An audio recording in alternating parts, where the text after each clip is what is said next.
Pour des personnes qui me suivent ici sur cette chaîne depuis plus d'une année, puisque ça fait un peu plus d'une année que nous sommes là, pour des personnes qui me suivent, ils vont se rendre compte que j'étais contacté par une école d'architecture pour aller enseigner une matière qu'on appelle la conception architecturale. L'école se trouvait à Diamniadio, c'était à presque 30 km de Dakar. Je devais me rendre là-bas parce que j'avais 40 heures et j'avais une promesse que si je finissais les 40 heures, on devait encore me donner 40 heures pour continuer à donner la formation. Après avoir fini les 40 heures, j'ai fait une analyse. Pour arriver dans cette école-là pour donner cours, je payais l'autoroute à péage. Ça me prenait presque 8 000 francs pour aller. Je mettais 10 000 francs de carburant dans ma voiture. Pour arriver là-bas, au retour, je devais encore dépenser 8 000 francs pour arriver ici. Et arriver là-bas, même à l'école, je devais passer 4 heures par jour. En tout cas, en fonction des jours, passer 4 heures par-ci, par-là pour faire les 40 heures et comme ça, finir avec la promesse financière qu'on m'avait dit qu'on allait me payer à l'heure. Après avoir fini les 40 heures, effectivement, vu que les étudiants ont donné des retours positifs par rapport au cours que j'avais donné, on a décidé de me confier une autre classe où je devais encore dispenser 40 heures. Et en même temps, vu que la note d'appréciation qu'on avait donnée aux étudiants était positive, donc on m'avait même proposé, en plus de ces 40 heures, à la fin de mes premières 40 heures, on me dit « Ok, on te donne 40 heures, mais on te donne 60 heures avec une autre classe. » C'est-à-dire qu'on me proposait de me donner 100 heures supplémentaires pour pouvoir enseigner. Devinez ce que j'avais fait? J'avais refusé. Pourquoi? Je vais vous expliquer dans cette vidéo. Si vous venez de me découvrir dans cette vidéo, mon nom c'est Justin, je suis architecte, je suis entrepreneur et investisseur. Vivre et réussir en Afrique, c'est un concept. Ici, nous sensibilisons, en tout cas, notre objectif, c'est d'inciter la jeunesse à rester, vivre et réussir ici en Afrique. Voilà pourquoi nous avons commencé avec les réseaux sociaux, mais aujourd'hui, nous sommes de plus en plus sur le terrain avec des projets qu'on développe. On forme régulièrement des entrepreneurs sur le terrain dans le domaine du bâtiment, dans le domaine des poulets, dans le domaine des poissons, dans les domaines digital, tout ce qui est crypto-monnaie. Nous, on forme pratiquement aujourd'hui maintenant des entrepreneurs chaque semaine dans différents secteurs d'activité. Donc, c'était ça l'objectif et nous sommes même en train d'amorcer la prochaine phase parce que nous sommes maintenant dans la phase financement. On finance des entrepreneurs à se lancer. Voilà, donc voici le concept vivre et réussir en Afrique. Maintenant, je vais revenir au sujet principal de la vidéo pour vous dire pourquoi j'avais refusé de prolonger ou bien les heures supplémentaires qu'on m'avait proposées. Parce que, entre-temps, juste pendant même que j'étais en train de faire cours l'année dernière, j'avais eu un déjeuner avec un homme d'affaires qui m'avait contacté pour me confier la rédaction d'un business plan, d'un projet immobilier. Et ces grands frères qui m'avaient contacté pour me confier ces projets, lui, il était plus expérimenté que moi, vu que c'était lui-même qui m'avait initié dans tout ce qui est investissement dans l'immobilier et même dans tout ce qui est transformation. C'était lui qui m'avait initié dans ces genres d'investissement. Donc, pour moi, ça faisait bizarre pour qu'il me contacte pour me confier ça. Quand on s'est revu pour la deuxième fois, il m'a expliqué un concept qui est très important, c'est le concept de la valeur horaire. C'est-à-dire qu'il a dit que quand il a vu ses business plans, les recherches, le temps de recherche que ça va lui prendre dans ce secteur, parce que même s'il maîtrise déjà le secteur, mais c'est pas le même, en fait, c'est pas la même ville qu'il allait investir dedans. Donc, ça demande encore d'autres recherches. Donc, il dit qu'il n'a pas le temps pour faire toutes ces recherches et tous les autres business qu'il a ne lui permet pas. Et après avoir analysé, il préfère donner à un jeune qui aura plus de temps de disponible, qui va tout simplement s'occuper de ça. En fait, quand il m'a expliqué ça, on a passé presque 2 heures. Bien sûr, on a parlé d'autres choses, mais quand on est revenu sur cet aspect, je lui ai posé tellement de questions sur la gestion du temps, sur comment lui, il voyait les choses, quoi. Comment lui, il me parle de la valeur horaire, comment on calcule la valeur horaire, quels sont les avantages, pourquoi, ainsi de suite. Et il m'a dit 3 choses. 3 choses très importantes sur la valeur horaire. D'entrée de jeu, je vais vous dire déjà c'est quoi la valeur horaire. La valeur horaire, ce que j'ai compris et c'est de tout ce que j'ai compris sur la valeur horaire, c'est que vous aujourd'hui, si vous travaillez 1 heure de temps, vous êtes prêt à être rémunéré combien de dollars? C'est ce que ça veut dire. Est-ce que 10 dollars par heure, c'est votre valeur horaire? Est-ce que 20 dollars par heure, c'est votre valeur horaire? Moi, quand j'avais fait le calcul, en fait, par rapport à l'école où je partais enseigner, ma valeur horaire, en fait, c'était en réalité 20 dollars. C'est-à-dire que pas ma valeur horaire, mais c'était ma valeur journalière. C'est-à-dire qu'il fallait que je perde une journée pour gagner 20 dollars. Parce que ce que je vous disais, entre mon déplacement, je perdais 1 heure de route pour arriver là-bas, ça faisait presque 30 km.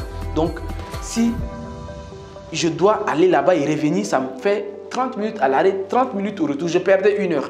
Je devais dépenser de l'argent pour mettre le carburant dans la voiture et je devais encore payer l'autoroute à péage en aller-retour. En aller uniquement, ça fait 3 péages. Je devais payer 1000 francs, 2 fois 1000 francs, quelque chose. C'est-à-dire qu'en aller-retour, je devais encore gaspiller 8000 francs sur le péage pour revenir. Donc, quand j'ai calculé tout ça, je me suis rendu compte qu'en réalité, si je travaillais une journée à aller enseigner et revenir, par jour, je ne faisais que 20 dollars de marge en fait. En travaillant un jour, je ne faisais que 20 dollars de marge. Et quand j'ai calculé ça, je ne l'ai pas fait. Aujourd'hui, vous gagnez combien en travaillant une journée? Voici le calcul qui est très simple.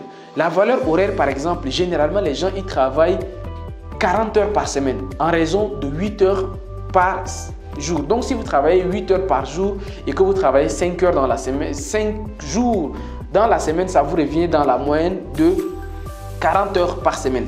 Si vous faites 40 heures par semaine en un mois, ça vous fait un truc de 160 heures. Donc, vous travaillez 160 heures.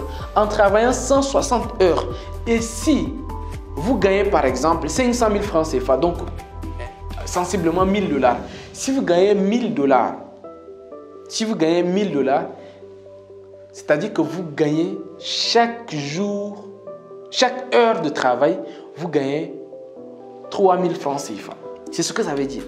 Si vous travaillez 160 heures par mois et que votre revenu c'est 1000 dollars par mois, c'est-à-dire qu'une heure de travail c'est 3000 francs CFA. À peu près 5 dollars comme ça ou 6 dollars comme ça. Voilà. Vous gagnez entre 7 et 6 dollars comme ça par jour. Ou bien par heure, voilà, plutôt par heure. Vous voyez un peu ce que je veux dire. Vous voyez, c'est ça la valeur horaire. Moi, quand j'ai compris ça, je dis que non, ça, c'est pas ma valeur horaire. Parce que si je calcule tout ce que je dois gagner et puis c'est 20 dollars, non, non, non. Ça ne me convient pas et j'ai arrêté. Je dis que non, non, non. Je peux faire mieux. Et d'ailleurs, c'est là que viennent les 3 éléments que je veux partager avec vous dans cette vidéo. Le premier élément, pourquoi vous devez connaître votre valeur horaire? Parce qu'en connaissant votre valeur horaire, ça vous permettra de progresser. Si vous connaissez votre valeur horaire, vous savez que, ok, c'est mon cas par exemple, si je dis que, donc, si aujourd'hui dans une entreprise, vous êtes payé à 20 dollars, vous dites, ok, donc c'est ça ma valeur. Donc, comment je peux faire pour augmenter ma valeur? Donc, c'est très important de connaître votre valeur horaire. Deuxième élément, ça vous permet de déléguer. Quand vous connaissez votre valeur horaire, qu'est-ce qui se passe? Aujourd'hui, pourquoi je travaille avec plusieurs personnes? Pourquoi certaines choses, moi-même, je délègue? Parce que je me rends compte que, ok, Justin, si je dois laver mes habits, ça doit me prendre 3 heures de temps pour laver mes habits, moi-même. Si je dois laver mes habits ou bien je dois laver ma voiture, ça doit me prendre 1 heure de temps pour laver ma voiture. 1 heure de temps de travail, je me dis que, ok, si moi je travaille 1 heure de temps, ça doit me rapporter 20 dollars ou bien 50 dollars. Mais si je paye quelqu'un, donc pour standardiser, je dis que si je dois travailler 1 heure de temps, moi, Justin, ça me fait 100 dollars. 1 heure, ça me fait 100 dollars.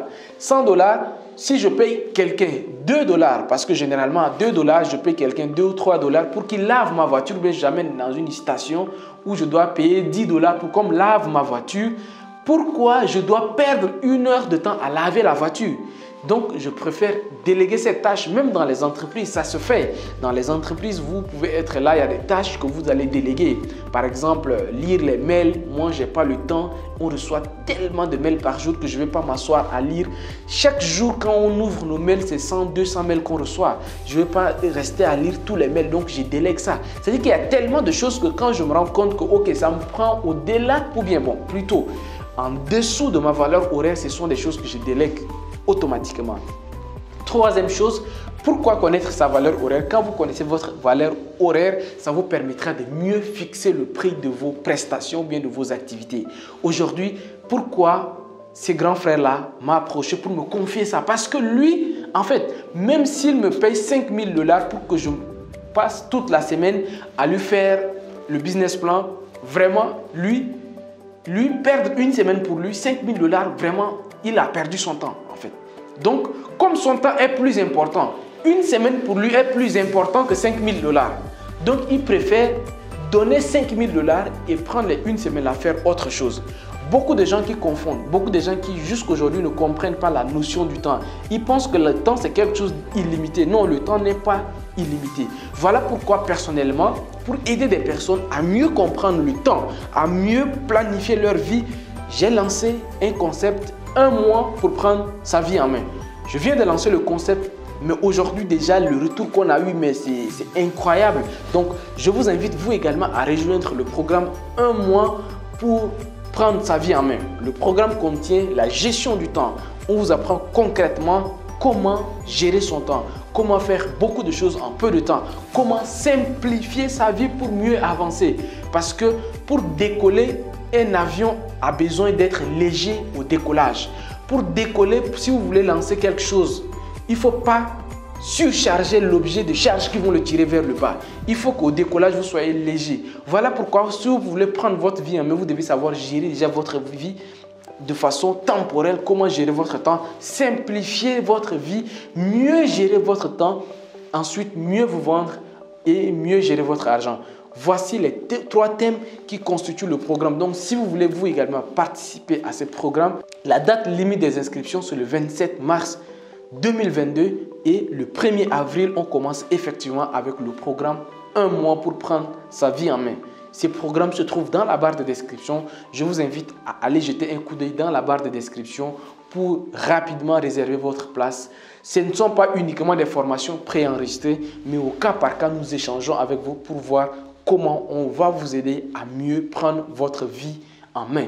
D'ici là, portez-vous bien et à très bientôt. Au revoir et ciao, ciao.